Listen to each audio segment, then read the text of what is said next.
इससे पहले आपको लिए चलते हैं संसद। इस वक्त प्रधानमंत्री नरेंद्र मोदी संसद को संबोधित कर रहे हैं और आकांक्षी भारत को लेकर के गत दिनों के जो प्रयास हैं उसके संबंध में विस्तार से बात कही है। मैं सभी आदरणीय सदस्यों का बहुत आभार व्यक्त करता हूं जिन्होंने इस महत्वपूर्ण भाषण पर अपनी टिप्पणी की, अपने विचार रखे।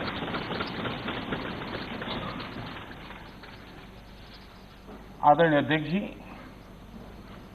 मैं अपनी बात बताने से पहले कल जो घटना घटी उसके लिए दो शब्द जरूर कहना चाहूंगा। देश ने आदरणीय लता दीदी को खो दिया।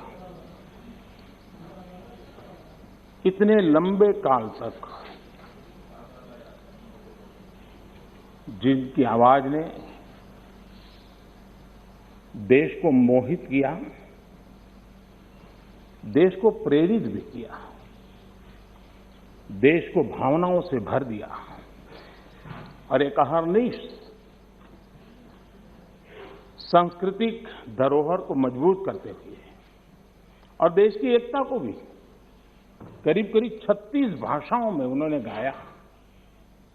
ये अपने आप में भारत की एकता और अखंडता के लिए भी एक प्रेरक उदाहरण है।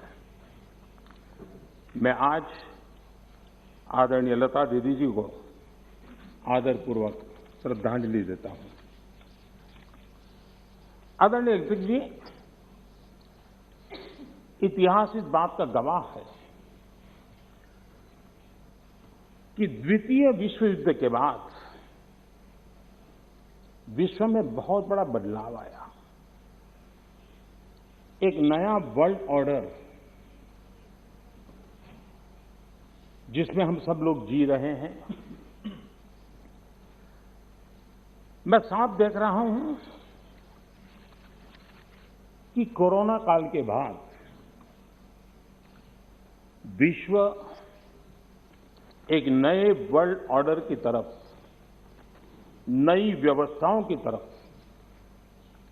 बहुत तेजी से आगे बढ़ रहा है। एक ऐसा टर्निंग पॉइंट है कि हम लोग एक भारत के रूप में इस अवसर को गंवाना नहीं चाहिए। मेन टेबल पर भारत की आवाज भी बुलंद रहनी चाहिए। भारत ने एक लीडरशिप रोल के लिए अपने आप को कम नहीं आंकना चाहिए और इस परिप्रेक्ष्य में आजादी का अमृत महोत्सव, आजादी के 75 साल अपने आप में एक प्रेरक अवसर है। उस प्रेरक अवसर को लेकर के, नए संकल्पों को लेकर के देश जब आजादी के 100 साल मनाएगा तब तक हम पूरे सामर्थ्य से, पूरी शक्ति से, पूरे समर्पण से, पूरे संकल्प से देश को उस जगह पर लेके पहुंचेंगे। ये संकल्प का समय है। आदरणीय अध्यक्ष जी, बीते वर्षों में देश ने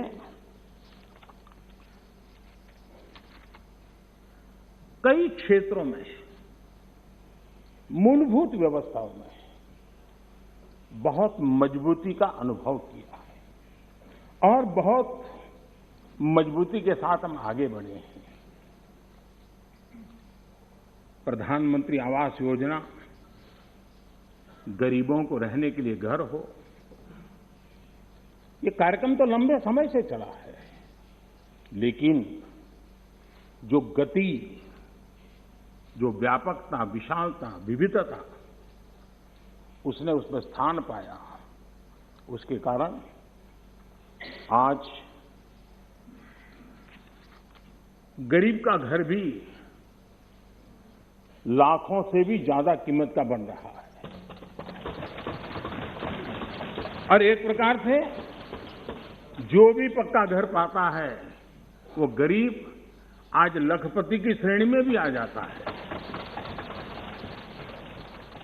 कौन हिंदुस्तानी होगा जिसको इस बात को सुनकर के गर्व न हो कि आज देश के गरीब से गरीब के घर में शौचालय बना है। आज खुले में शौच से देश के गांव भी मुक्त हुए हैं। कौन खुश नहीं है? कौन खुश है?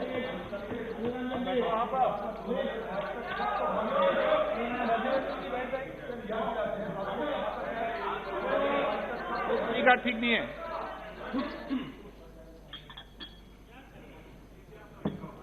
हो गया? प्लीज मैं बैठने के लिए तैयार हूं। आप बोलिए। नहीं प्लीज अरविंद जी। आपको धन्यवाद करके शुरू करूं। बहुत बहुत धन्यवाद।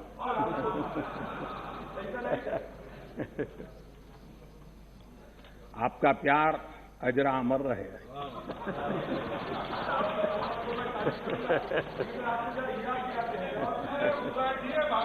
Please please please.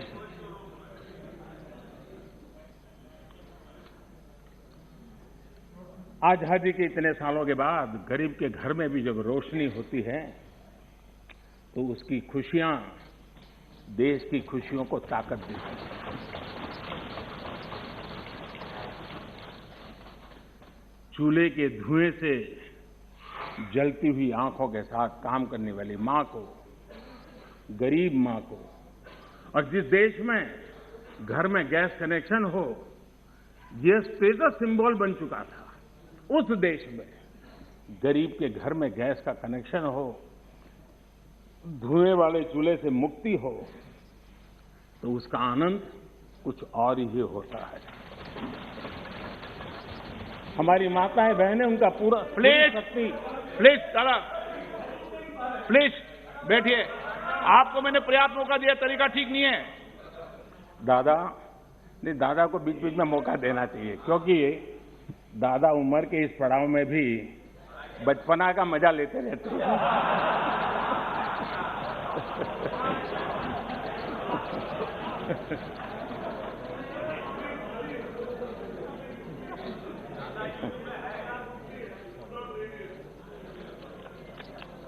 आज गरीब का बैंक में अपना खाता हो,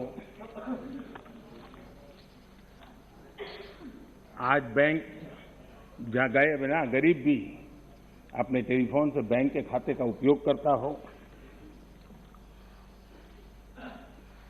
सरकार के द्वारा दिए गई राशि सीधी डायरेक्ट बेनिफिट ट्रांसफर के तहत उसके खाते में पहुंचती हो,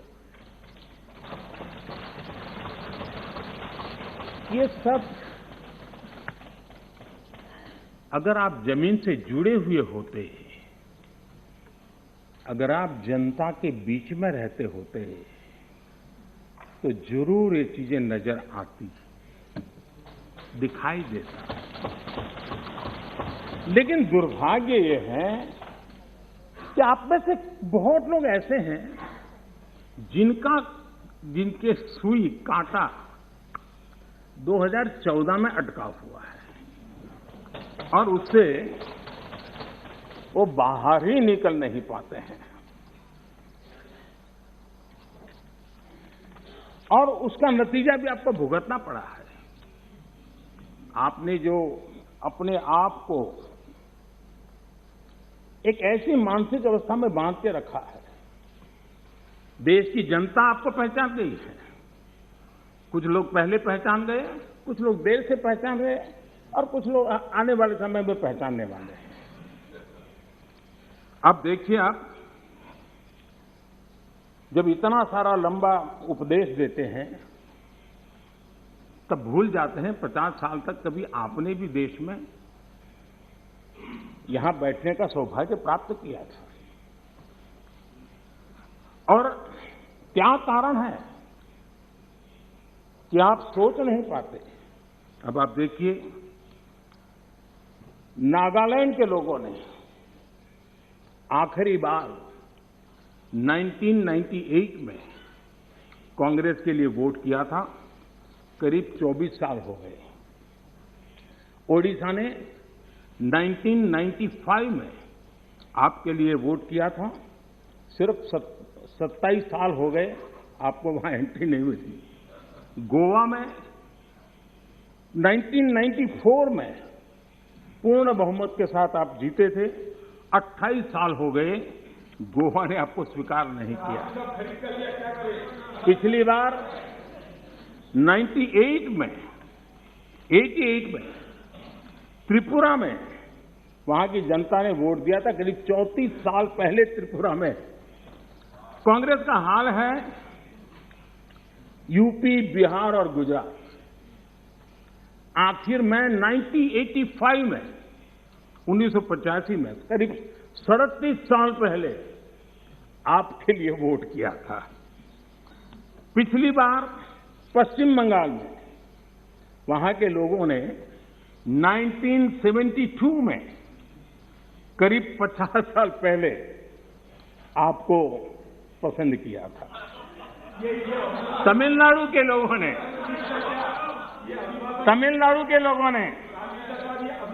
प्लीज तमिलनाडु, मैं इसके लिए सहमत हूं। कागज लेके बाद में बोल लेना। अगर आप उस मर्यादा का पालन करते और इस जगह का उपयोग न करते, और बड़ा दुर्भाग्य है देश का कि सदन जैसी पवित्र जगह देश के लिए काम आनी चाहिए, उसको दल के लिए काम में लेने का जो प्रयास हो रहा है, और उसके कारण जवाब देना हमारी मजबूरी बन जाती है। जवाब देना हमारी मजबूरी बन जाती है।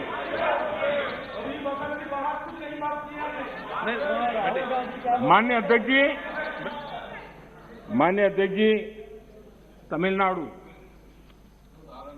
आखिर में 1962 में, यानी करीब 60 साल पहले आपको मौका मिला था। तेलंगाना बनाने का श्रेय लेते हैं, लेकिन तेलंगाना बनने के बाद भी वहां की जनता ने आपको स्वीकार नहीं किया। झारखंड का जन्म हुआ, 20 साल हो गए, पूर्ण रूप से कांग्रेस को स्वीकारते नहीं है। पिछले दरवाजे से वो घुसने का प्रयास करते हैं। माननीय अध्यक्ष जी, सवाल चुनाव नतीजों का नहीं है। सवाल उन लोगों की नीयत का है, उनकी नेक दिली का है कि इतने बड़े लोकतंत्र में इतने साल तक शासन में रहने के बाद देश की जनता हमेशा हमेशा के लिए उनको क्यों नकार रही है। और जहां भी ठीक से लोगों ने राह पकड़ ली, दोबारा आपको प्रवेश करने नहीं दिया है। इतना सारा होने के बावजूद भी हम तो एक चुनाव हार जाए ना, महीनों तक न जाने इकोसिस्टम क्या क्या करती है। इतना सारा पराजय होने के बावजूद भी न आपका अहंकार जाता है, न आपकी इकोसिस्टम आपके अहंकार को जाने देती है।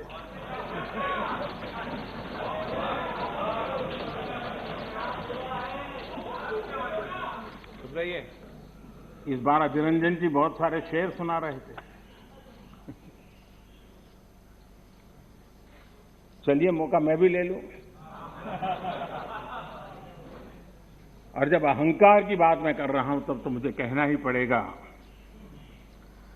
वो जब दिन को रात कहें तो तुरंत मान जाओ। वो जब दिन को रात कहें तो तुरंत मान जाओ। नहीं मानोगे तो वो दिन में नकाब ओढ़ लेंगे।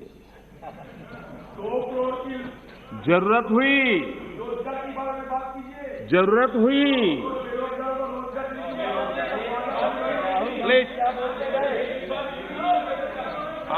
जरूरत हुई तो हकीकत को थोड़ा बहुत मरोड़ लेंगे। वो मगरूर है, खुद की समझ पर बेइंतहा। उन्हें आईना मत दिखाइयो, इन्हें आईना मत दिखाओ, वो आईने को भी तोड़ देंगे।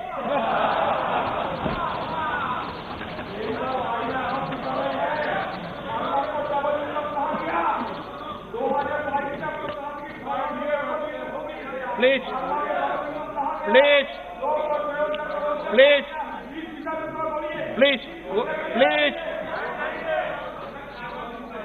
आदरणीय अध्यक्ष जी, आजादी का अमृत महोत्सव, आजादी के 75 वर्ष में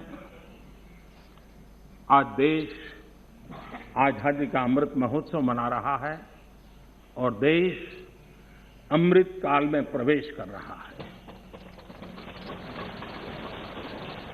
आजादी की इस लड़ाई में जिन जिन लोगों ने योगदान किया, वो किसी दल के थे या नहीं थे, इन सब से परे उठ करके देश के लिए जीने मरने वाले लोग, देश के लिए जवानी खपाने वाले लोग, ये हर किसी को स्मरण करने का, पुण्य स्मरण करने का अवसर है और उनके सपनों को याद करते हुए कुछ संकल्प लेने का अवसर है।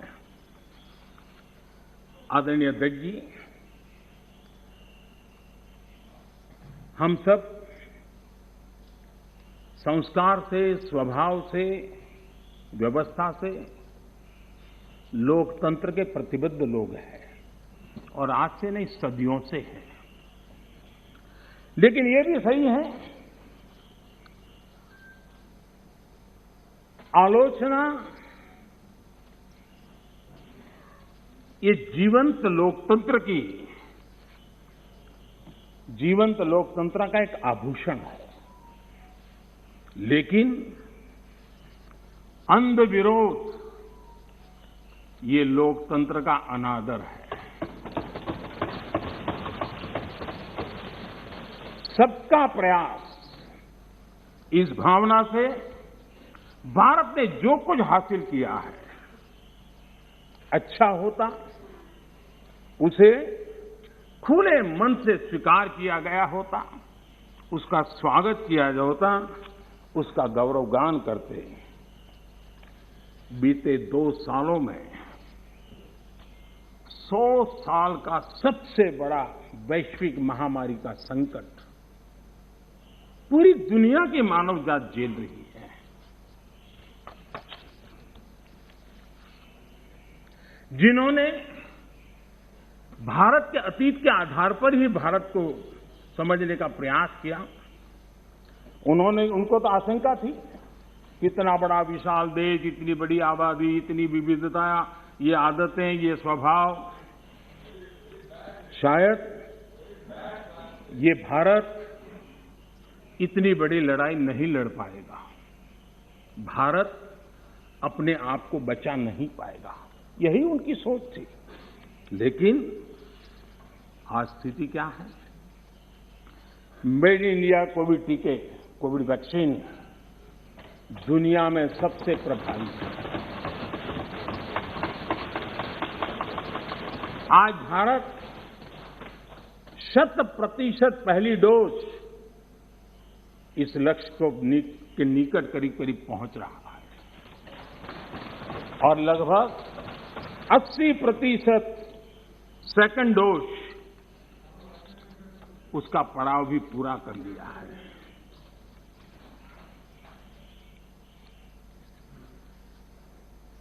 माननीय अध्यक्ष जी, कोरोना एक वैश्विक महामारी थी, लेकिन उसे भी दलगत राजनीति के लिए उपयोग में लाया जाए, क्या ये मानवता के लिए अच्छा है? भारत जैसे, आपको मैं प्लीज प्लीज। माननीय अध्यक्ष जी, मैंने प्लीज अधीर रंजन जी, आपको पर्याप्त समय माननीय अध्यक्ष जी,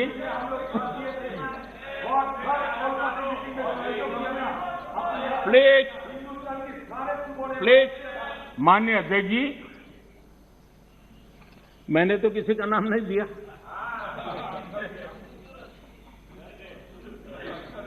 कोई भी टोपी पहन लेने की क्या जरूरत है जी? अरे क्यों? लेकिन जब आप खड़े ही हो गए तो अब मैं नाम दे करके बोलना चाहता हूं। अब आप खड़े ही हो गए हैं तो मैं नाम दे करके बोलना चाहता हूं। इस कोरोना काल में कांग्रेस ने तो हद कर दी।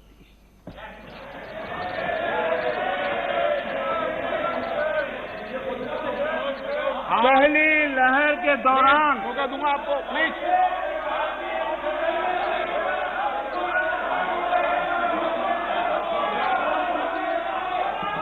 देखिए माननीय सदस्य, प्लीज बैठिए, ये तरीका ठीक नहीं है। आपको मैंने पर्याप्त, प्लीज बैठिए, please please please please please. माननीय अध्यक्ष जी, अभी तो मैंने सिर्फ इतना का हद कर दी। प्लीज। पहली लहर के दौरान आपको मैंने देश जब पर्याप्त अवसर दिया था, मैंने लॉकडाउन का पालन कर रहा था, जब WHO दुनिया भर के लोगों को सलाह देता था, सारे हेल्थ एक्सपर्ट कह रहे थे कि जो जहां है वहीं पर रुके। सारी दुनिया में ये संदेश दिया जाता था, क्योंकि मनुष्य जहां जाएगा, अगर वो कोरोना से संक्रमित है तो कोरोना सांस ले जाएगा। सब कांग्रेस के लोगों ने क्या किया? मुंबई के रेलवे स्टेशन पर खड़े रह करके मुंबई छोड़कर जाने के लिए प्रोत्साहित करने के लिए मुंबई में श्रमिकों को टिकट दिया गया, मुफ्त में टिकट दिया गया, लोगों को प्रेरित किया गया कि जाओ महाराष्ट्र में हमारे पर जो बोझ है वो जरा कम हो, और जाओ, तुम उत्तर प्रदेश के हो, तुम बिहार के हो, जाओ वहां कोरोना फैलाओ। आपने ये बहुत बड़ा पाप किया, अफरा तफरी का माहौल खड़ा कर दिया। आपने हमारे श्रमिक भाइयों बहनों को अनेक परेशानियों में धकेल दिया। और माननीय अध्यक्ष जी, उस समय दिल्ली में ऐसी सरकार थी जो है, उस सरकार ने तो जीप पर माइक बांध करके दिल्ली की झुग्गी झोपड़ी में गाड़ी घुमा करके लोगों को कहा संकट बड़ा है, भागो, गांव जाओ, घर जाओ। और दिल्ली से जाने के लिए बसें दी, आधे रास्ते छोड़ दिया और श्रमिकों को लिए अनेक मुसीबतें पैदा की। और उसका कारण हुआ कि यूपी में, उत्तराखंड में, पंजाब में जिस कोरोना की इतनी गति नहीं थी, इतनी तीव्रता नहीं थी, इस पाप के कारण कोरोना ने वहां भी अपनी लपेट में ले लिया। माननीय अध्यक्ष जी, ये कैसी राजनीति है? मानव जात पर संकट के समय ये कैसी राजनीति है? ये दलगत राजनीति कब तक चलेगी? आदरणीय अध्यक्ष जी, कांग्रेस के इस आचरण से सिर्फ मैं ही नहीं, पूरा देश अचंभित है। 2 साल से देश 100 साल के सबसे बड़े संकट से मुकाबला जूझ कर रहा है। कुछ लोगों ने जिस प्रकार का व्यवहार किया, देश उससे सोच में पड़ गया है। क्या ये देश आपका नहीं है? क्या ये देश के लोग आपके नहीं हैं? क्या उनके सुख दुख आपके नहीं हैं?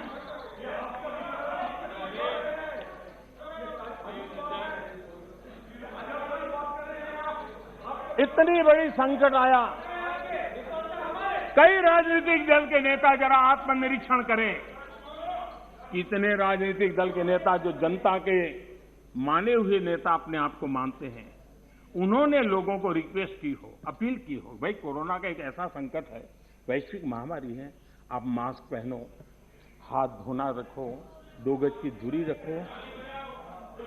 कितने नेता हैं? क्या ये बार बार देश की जनता को अगर कहते तो उसमें कोई बीजेपी की सरकार को क्या फायदा होने वाला था? मोदी को क्या फायदा होने वाला था? लेकिन इतने बड़े संकट में भी इतना सा पवित्र काम करने से भी चूक गए। इसलिए माननीय अध्यक्ष जी, कुछ लोग हैं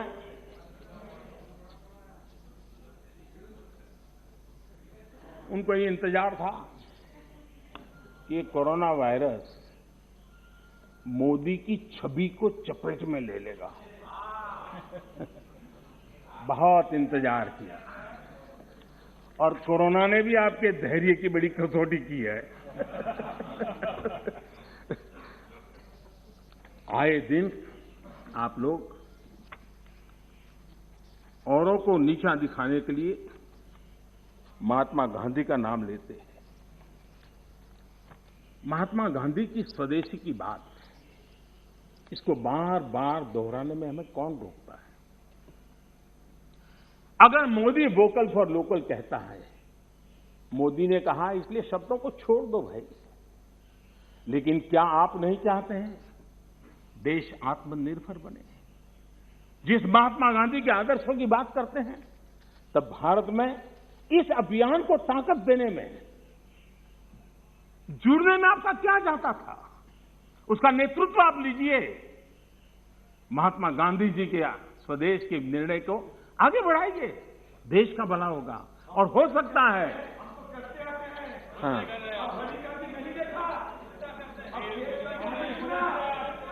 आप महात्मा गांधी के सपनों को सच होते देखना नहीं चाहते।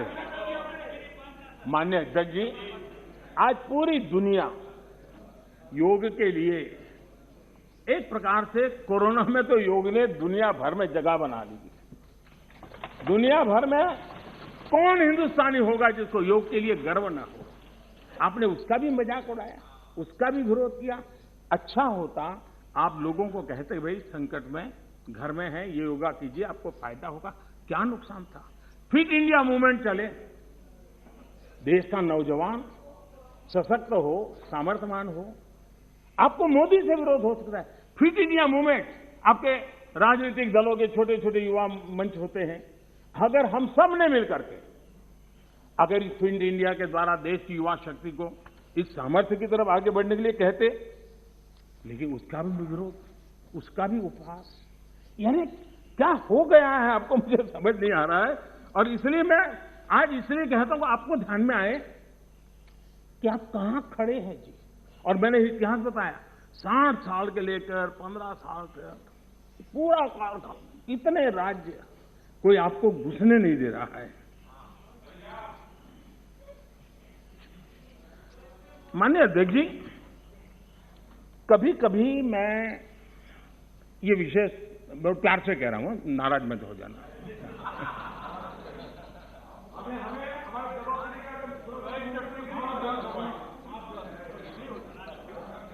मुझे कभी कभी माननीय अध्यक्ष जी ये विचार आता है, उनके बयानों से, उनके कार्यक्रमों से, उनके कर्तृत्व से, जिस प्रकार से आप बोलते हैं, जिस प्रकार से मुद्दों से जुड़ते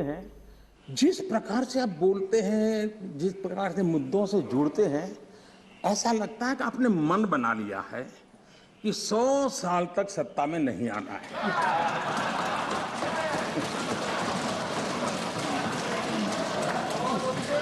कोई ऐसा नहीं करता जी। थोड़ी सी भी आशा होती, थोड़ा सा भी लगता हाँ यार देश की जनता फिर से फुलहार करेगी, तो ऐसा नहीं करते जी।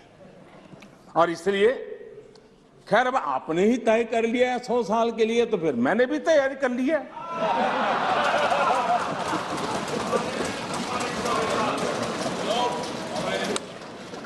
माननीय अध्यक्ष जी,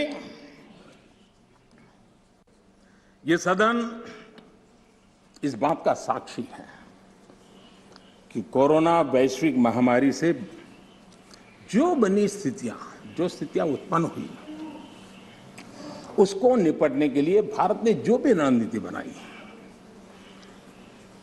उसको लेकर के डे वन से क्या क्या नहीं कहा गया, किसने क्या बोला, आज वो खुद देखेंगे तो उनको हैरानी हो जाएगी, ऐसा कैसे बुलवा लिया, किसने बुलवा लिया, पता नहीं क्या बोल दिए हम लोग। दुनिया के और लोगों से बड़ी बड़ी कॉन्फ्रेंस कर गए, ऐसी बातें बुलवाई गई ताकि पूरे विश्व में भारत बदनाम हो। खुद को टिके रहने के लिए आर्थिक आयोजन को भारत कैसे चल रहा है, माय गॉड, क्या कुछ कहा गया, बड़े बड़े पंडितों ने क्या क्या कहा, पूरी आपकी इकोसिस्टम लग गई थी। हम जो भी समझते थे, भगवान ने जो समझ दी थी, लेकिन समझ से ज्यादा समर्पण बहुत बड़ा था, और जहां समझ से समर्पण ज्यादा होता है वहां देश और दुनिया को अर्पण करने की ताकत भी होती है, और वो हमने करके दिखाया है। और जिस रास्ते पर हम चले, आज विश्व के अर्थ जगत के सभी ज्ञाता इस बात को मानते हैं कि भारत ने जिस आर्थिक नीतियों को लेकर इस कोरोना कालखंड में अपने आप को आगे बढ़ाया, वो अपने आप में एक उदाहरणीय है, और अनुभव भी हम करते हैं, हमने देखा है।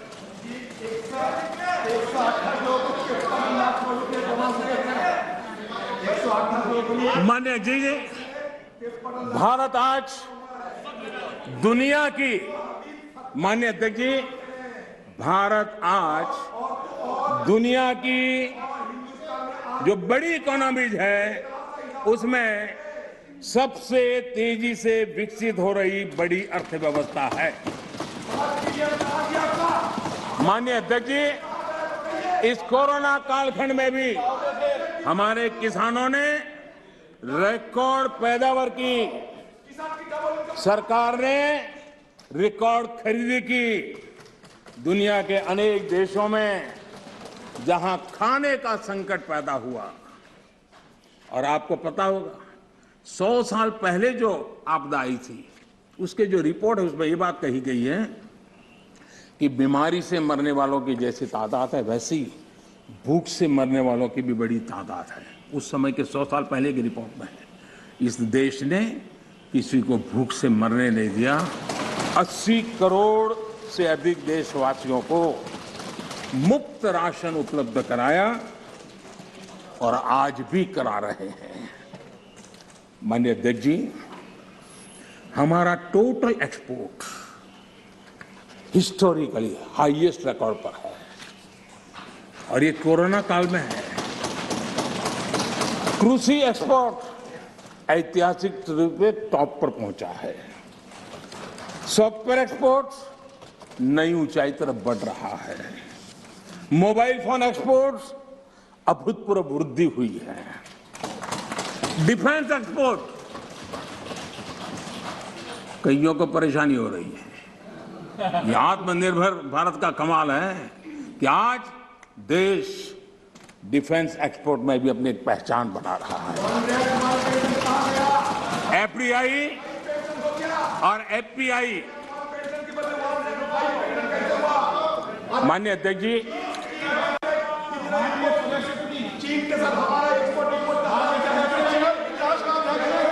सदस्य एक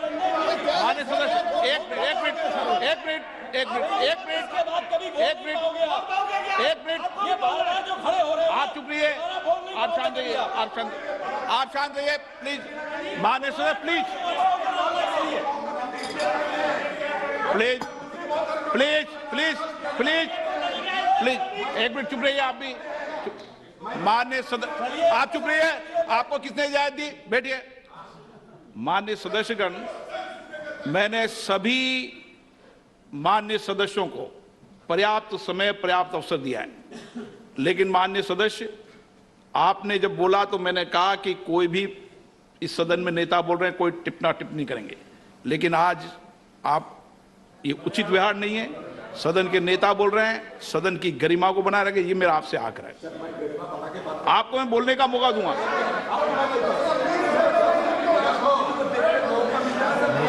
ठीक है, आप बैठिए, आपको मौका नहीं दिया मैंने। माननीय प्रधानमंत्री प्लीज, माननीय दादा आपको मौका। माननीय सदस्य प्लीज, माननीय आप अध्यक्ष जी, समझाएंगे, आप पूरा सुनो, सब समझाएंगे। सदन में थोड़ी बहुत टोका टोकी तो आवश्यक होती है, जरा गर्मी रहती है, लेकिन जब सीमा के बाहर जाता है तो जरा लगता है कि हमारे साथी ऐसे हैं। माननीय अध्यक्ष जी, उनकी पार्टी के एक एमपी ने चर्चा की शुरुआत की थी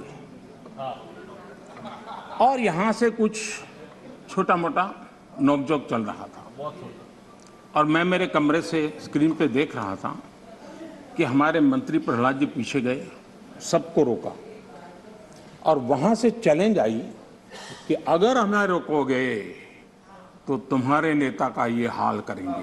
क्या इसी का ये हो रहा है क्या? माननीय अध्यक्ष जी, माननीय अध्यक्ष जी,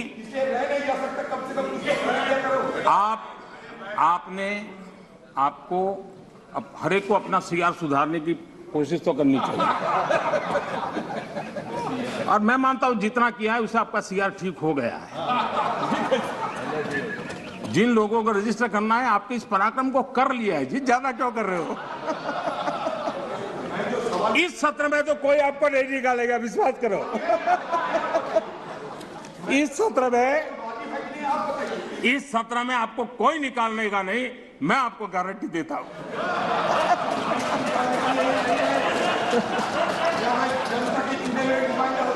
ठीक है, इस जगह से अरे वे ऐसे ही बच गए हो।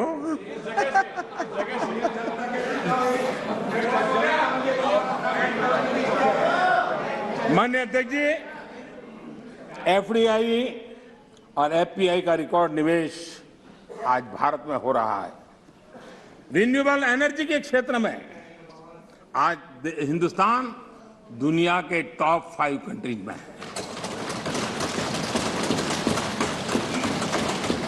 माननीय अध्यक्ष जी, ये सब इसलिए संभव हुआ है कि कोरोना काल में इतना बड़ा संकट सामने होने के बावजूद भी अपने कर्तव्य को निभाते हुए इस संकट के काल में देश को बचाना है तो रिफॉर्म जरूरी थी और हमने वो जो रिफॉर्म किए उसका परिणाम है कि आज हम इस तरीके से स्थिति पर आगे पहुंचे। माननीय अध्यक्ष जी, एमएसएमई सदस्य प्लीज सहित आप बैठिए। हर उद्योग को गलत तरीका है आपका। जरूरी सपोर्ट दी, बैठिए, ऐसे नहीं चलेगा। नियमों को, प्रक्रियाओं को सरल किया। आत्मनिर्भर भारत का जो मिशन है उसको हमने चरितार्थ करने के लिए भरपूर कोशिश की। ये सारी उपलब्धियां ऐसे हालत में देश ने हासिल की हैं जब अंतर्राष्ट्रीय स्तर पर आर्थिक जगत में बहुत बड़ी उथल पाथल आज भी चल रही है। सप्लाई चेन पूरी तरह चरमरा गई है। लॉजिस्टिक सपोर्ट में अनेक संकट पैदा हुए हैं। दुनिया में सप्लाई चेन की वजह से केमिकल फर्टिलाइजर पर कितना बड़ा संकट आया है और भारत आयात करने पर डिपेंडेंट है। कितना बड़ा आर्थिक बोझ देश पर आया है। पूरी विश्व में हालत पैदा हुई है, लेकिन भारत ने किसानों को इस पीड़ा झेलने के लिए मजबूर नहीं किया। भारत ने वो सारा बोझ देश ने अपने कंधों पर उठाया और किसान को ट्रांसफर नहीं होने दिया है। भारत ने फर्टिलाइजर की सप्लाई को भी निरंतर जारी रखा है। कोरोना के संकट काल में भारत ने अपनी खेती को, अपने छोटे किसानों को संकट से बाहर निकालने के लिए बड़े फैसले लिए। मैं कभी कभी सोचता हूं जो लोग जड़ों से कटे हुए लोग हैं, 2-2, 4-4 पीढ़ी से महलों में बैठने की आदत हो गई है, वो देश के छोटे किसानों की क्या समस्या है वो समझ ही नहीं पाए। उनके अगल बगल में जिन किसानों की उनकी पहुंच थी उससे आगे देख नहीं पाए हैं। और मैं कभी ऐसे लोगों को पूछना चाहता हूं कि छोटे किसानों के प्रति आपकी इतनी नफरत क्यों है? क्या आप छोटे किसानों के कल्याण के लिए आप रोड़े अटकाते रहते हो? छोटे किसानों को इस संकट में डालते हो। माननीय अध्यक्ष जी, अगर गरीबी से मुक्ति चाहिए तो हमें हमारे छोटे किसानों को मजबूत बनाना होगा। ग्रामीण अर्थव्यवस्था को मजबूत बनाना है तो हमारे छोटे किसानों को मजबूत बनाना होगा। अगर हमारा छोटा किसान मजबूत होता है, छोटी सी जमीन होगी, 2 हेक्टेयर की भूमि होगी, तो भी उसको आधुनिक करने का वो प्रयास करेगा, नया सीखने का प्रयास करेगा और उसकी ताकत आएगी तो देश की अर्थरचना को भी ताकत मिलेगी। और इसलिए आधुनिकता के लिए छोटे किसानों की तरफ ध्यान देने का हमारा प्रयास है। लेकिन छोटे किसानों के प्रति जिन लोगों के मन में नफरत है, जिन्होंने छोटे किसानों के दुख दर्द नहीं जाना है, उनको किसानों के नाम पर अपनी राजनीति करने का कोई हक नहीं बनता है। माननीय अध्यक्ष जी, इस बात को हमें समझना होगा। सैकड़ों वर्षों का गुलामी कालखंड, उसकी जो मानसिकता है वो आजादी के 75 साल के बाद भी कुछ लोग बदल नहीं पाए। ये गुलामी की मानसिकता किसी भी राष्ट्र की प्रगति के लिए बहुत बड़ा संकट होती है। लेकिन माननीय अध्यक्ष जी, आज देश का मैं एक चित्र देखता हूं। एक ऐसा समुदाय, एक ऐसा वर्ग है, आज भी वो गुलामी की मानसिकता में जीता है। आज भी 19वीं सदी के काम, उस सोच, उसी में जकड़ा हुआ है। और 20वीं सदी के जो कानून है, वही कानून उसको कानून लगते हैं। माननीय अध्यक्ष जी, गुलामी की मानसिकता, इन 19वीं सदी का रहन सहन, 20वीं सदी के कानून 21वीं सदी की आकांक्षाएं पूरी नहीं कर सकते। 21वीं सदी के अनुकूल हमें बदलाव बहुत जरूरी है। माननीय अध्यक्ष जी, जिस बदलाव को हमने अस्वीकार किया उसका परिणाम क्या है? फ्रेट कॉरिडोर, इतने मनोमंथन के बाद, कई वर्षों तक उसके बाद योजना बनी। 2006 में प्लानिंग, 2006 से 2014 तक का उसका हाल देखिए। 2014 के बाद उसकी तेजी आई। यूपी में सरयू नहर परियोजना 70 के दशक में शुरू हुई, 70 दशक में, और उसकी लागत 100 गुना बढ़ गई। हमारे आने के बाद हमने उस काम को पूरा किया। ये कैसी सोच है, क्या तरीके हैं? यूपी का अर्जुन डैम परियोजना 2009 में शुरू हुई, 2017 तक 1/3 खर्चा हुआ।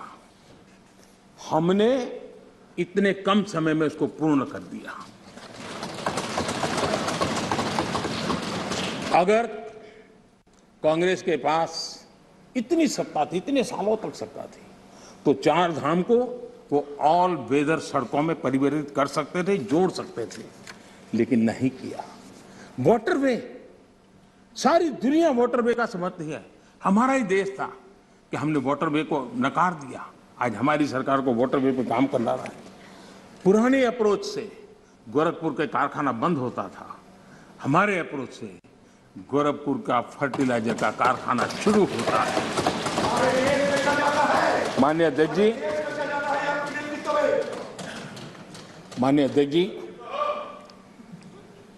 ये लोग ऐसे हैं जो जमीन से कटे हुए हैं, उसके कारण उनके लिए फाइल की मूवमेंट, फाइल में सिग्नेचर करके कौन अगला मुलाकाती आएगा उसी के इंतजार में जो रहते हैं। आपके लिए फाइल सब कुछ है, हमारे लिए 130 करोड़ देशवासियों का लाइफ महत्वपूर्ण है। आप फाइल में खोए रहे, हम लाइफ बदलने के लिए जी जान से जुटे हुए लोग।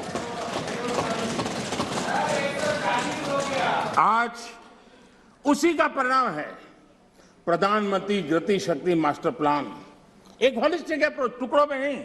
एक आधा काम वहां आ रहा है, रोड बन रहा है, फिर बिजली वाला आकर के खुदाई करता है, वो ठीक होता है, फिर पानी वाला आकर के खुदाई करता है। उस सारी समस्याओं से बाहर आकर के हमने डिस्ट्रिक्ट लेवल तक गति शक्ति मास्टर प्लान की दिशा में हम काम कर रहे हैं। उसी प्रकार से हमारा देश की विशेषता को देखते हुए मल्टी मॉडल ट्रांसपोर्ट सिस्टम, उस पर हम बड़ा जोर दे रहे हैं और कनेक्टिविटी पर इसके का आधार पर हम जोर दे रहे हैं।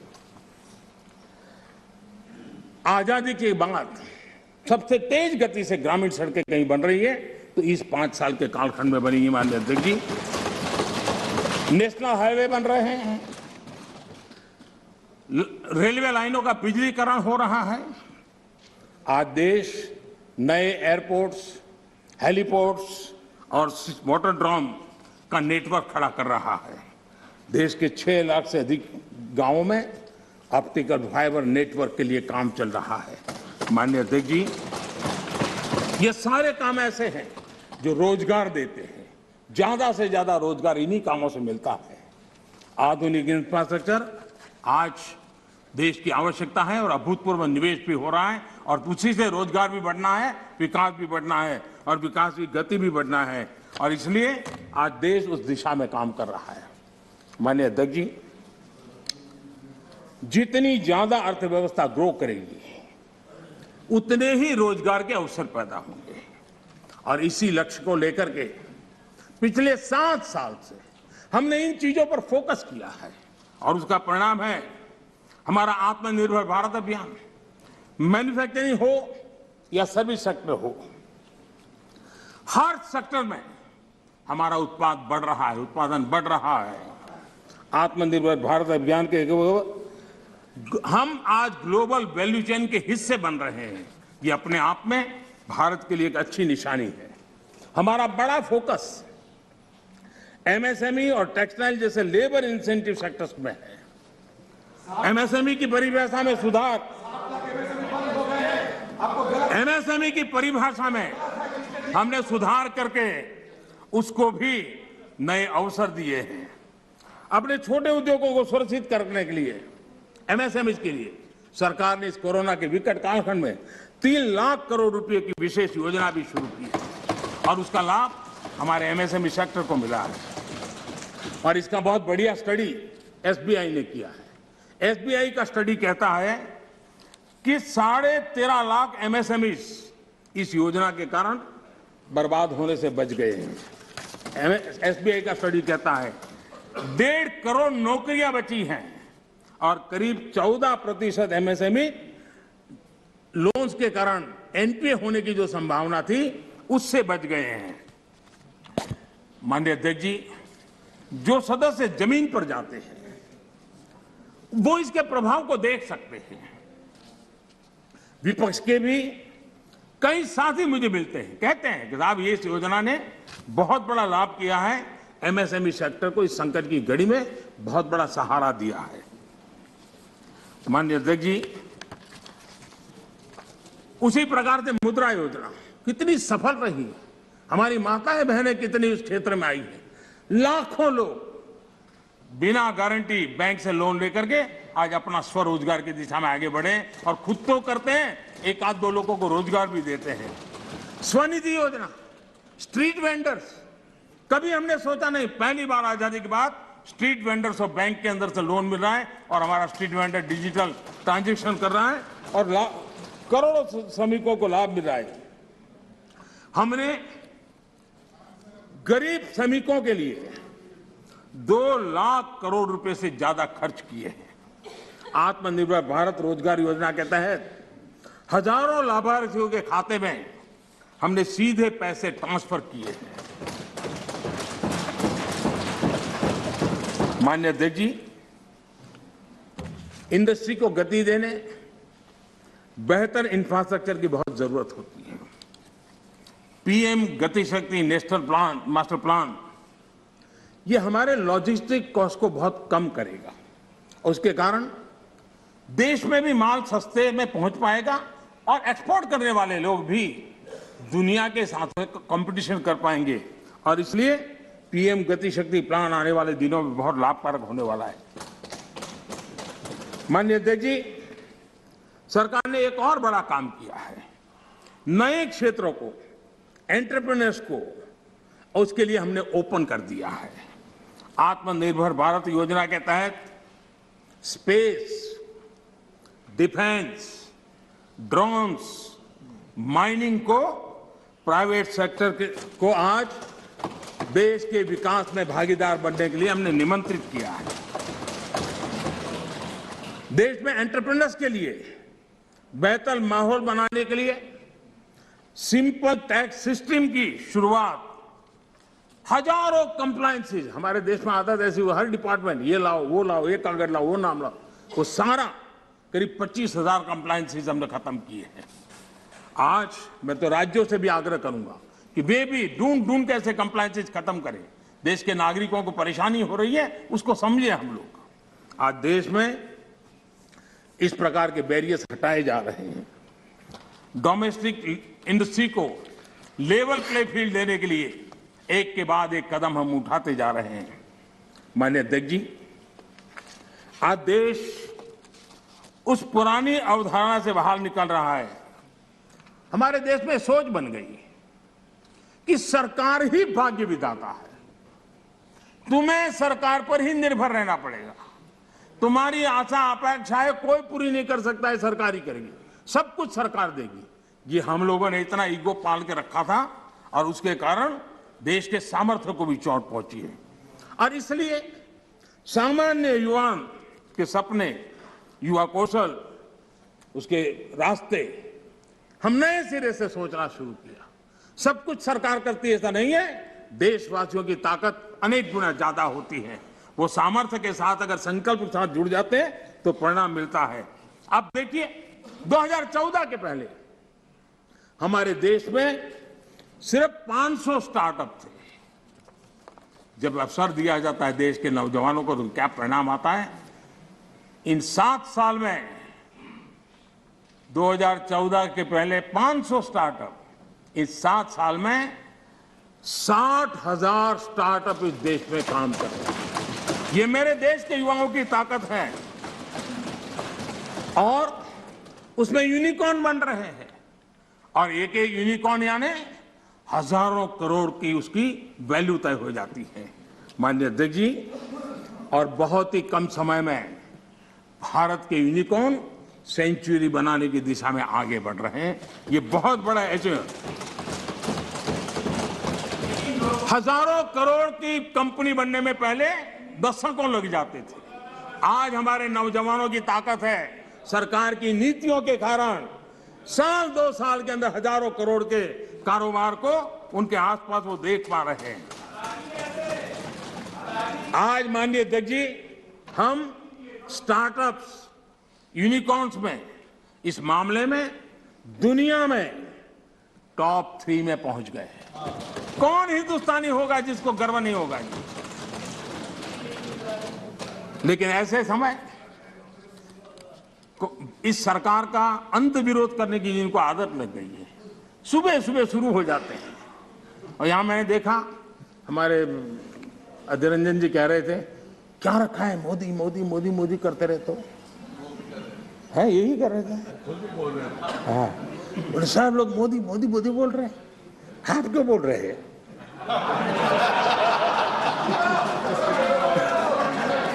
आप लोग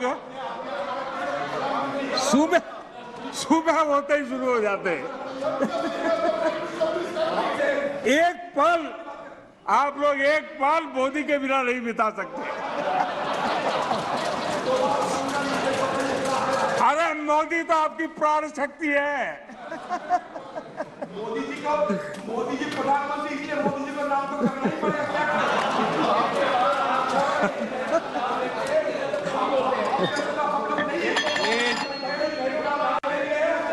एक बोल रहे हैं ना।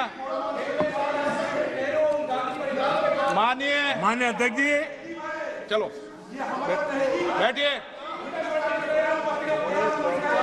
कुछ लोग देश के नौजवानों को, देश के एंटरप्रेन्योर्स को, देश के वेल्थ क्रिएटर्स को, उनको डराने में आनंद आता है, उनको भयभीत करने में आनंद आता है, उनको गुमराह करने में आनंद आता है। देश का नौजवान उनकी बातें सुन नहीं रहा है, इसके कारण देश आगे बढ़ रहा है। माननीय अध्यक्ष जी, आज जो यूनिकॉर्न है, यही उसमें से कुछ मल्टीनेशनल कंपनियां बनने का सामर्थ्य रखती हैं। लेकिन कांग्रेस में ऐसे लोग बैठे हैं जो कहते हैं, जो हमारे उद्यमी हैं उनके लिए कहते हैं, और आपको भी जानकर के आश्चर्य होगा, क्या कहते हैं? वो कहते हैं ये उद्यमी लोग कोरोना वायरस का वेरिएंट, बताइए क्या हो गया हमारे देश के उद्यमी, एक कोरोना वायरस के वेरिएंट है क्या? हम क्या बोल रहे हैं, किसके लिए बोल रहे हैं? कोई जरा आपके अंदर बैठे तो जरा बोलो तो सही, भी क्या हो रहा है? पार्टी का नुकसान हो रहा है, कांग्रेस पार्टी का नुकसान हो रहा है।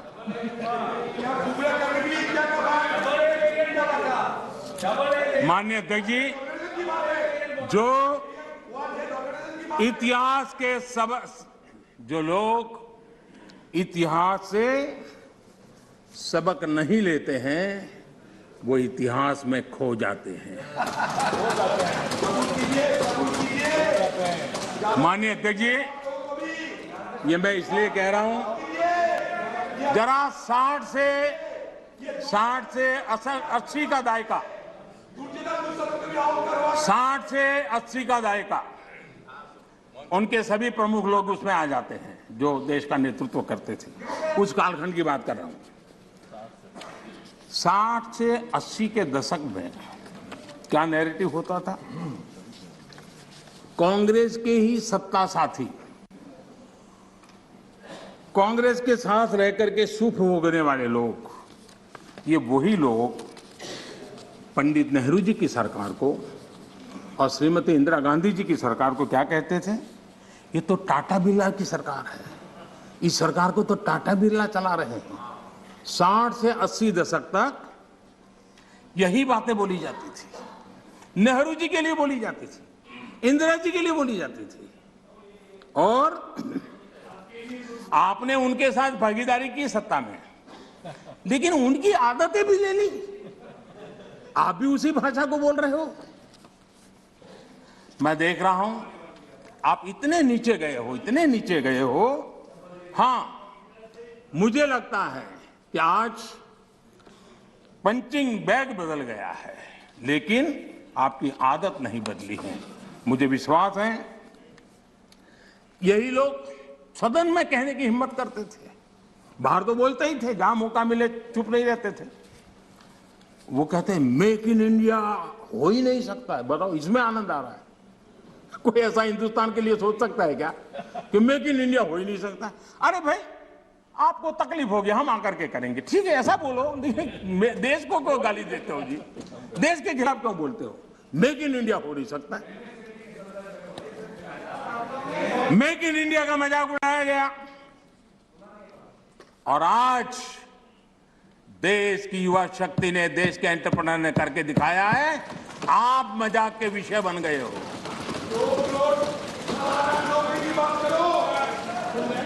और मेक इन इंडिया की सफलता आप लोगों को कितना दर्द दे रही है, ये मैं भली भांति समझ पा रहा हूं। माननीय अध्यक्ष जी, मेक इन इंडिया से कुछ लोगों को तकलीफ इस बात के लिए है क्योंकि मेक इन इंडिया का मतलब है कमीशन के रास्ते बंद, मेक इन इंडिया का मतलब है भ्रष्टाचार के रास्ते बंद, मेक इन इंडिया का मतलब है तिजोरी भरने के रास्ते बंद, और इसलिए मेक इन इंडिया का ही विरोध करो। भारत के लोगों के सामर्थ्य को नजरअंदाज करने का पाप देश के लघु उद्यमियों के सामर्थ्य का अपमान, देश के युवाओं का अपमान, देश की इनोवेटिव क्षमता का अपमान। माननीय अध्यक्ष जी, देश में इस प्रकार का नकारात्मकता का, निराशा का वातावरण, खुद निराश हैं, खुद सफल नहीं हो पा रहे हैं, इसलिए देश को असफल होने करने के जो खेल चल रहे हैं उसके खिलाफ देश का नौजवान बहुत जाग चुका है, जागरूक हो चुका है। माननीय अध्यक्ष जी, पहले जो सरकार चलाते थे जो और जिन्होंने 50 साल तक देश की सरकारें चलाई, मेक इन इंडिया को लेकर उनका क्या रवैया था? सिर्फ डिफेंस सेक्टर को हम देखें तो सारी बातें समझ आती थी, वो क्या करते थे, कैसे करते थे, क्यों करते थे, किसके लिए करते थे।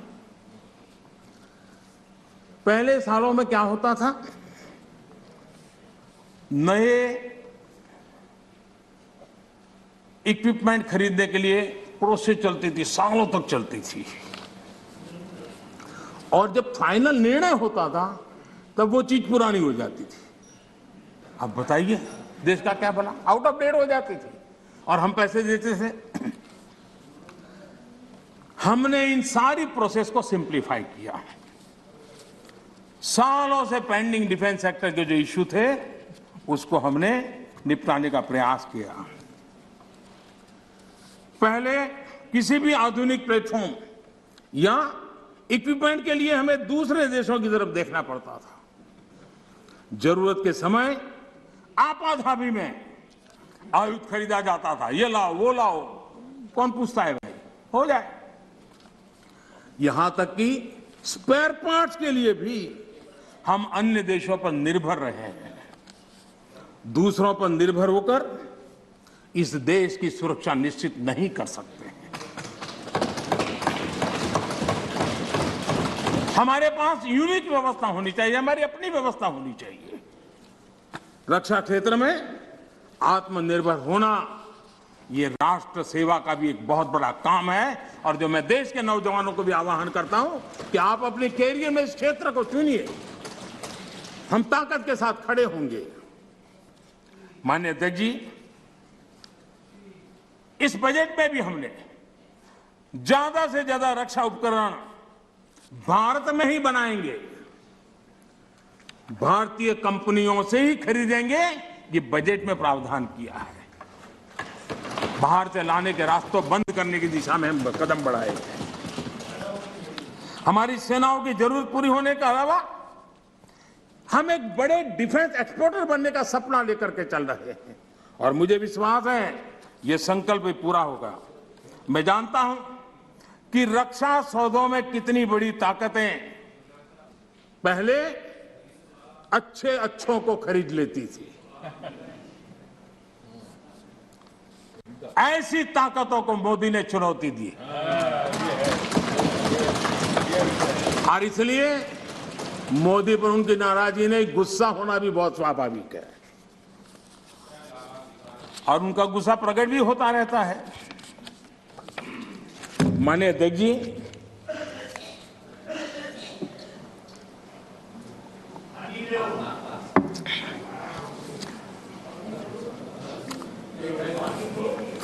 विपक्ष के हमारे कुछ साथियों ने यहां महंगाई का मुद्दा भी उठाया।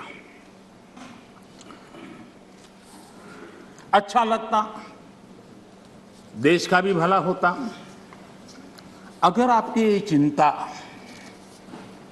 तब भी होती जब कांग्रेस के नेतृत्व में यूपीए की सरकार थी। ये दर्द उस समय भी होना चाहिए था। आप शायद भूल गए हैं, मैं जरा आपको याद दिलाना चाहता हूं। कांग्रेस सरकार के आखिरी 5 सालों में लगभग पूरे कार्यकाल में देश को डबल डिजिट महंगाई की मार झेलनी पड़ी थी। हमारे आने से पहले ये स्थिति थी। कांग्रेस की नीतियां ऐसी थी कि सरकार खुद मानने लगी थी कि महंगाई उसके नियंत्रण से बाहर है। 2011 में तत्कालीन वित्त मंत्री जी ने लोगों से बेशर्मी के साथ कह दिया था कि महंगाई कम करने के लिए किसी अलादीन के जादू की उम्मीद न करें। ये आपके नेताओं की असंवेदनशीलता। हमारे चिदंबरम जी, जो कि इन दिनों इकोनॉमी पर अखबारों में लेख लिखते हैं,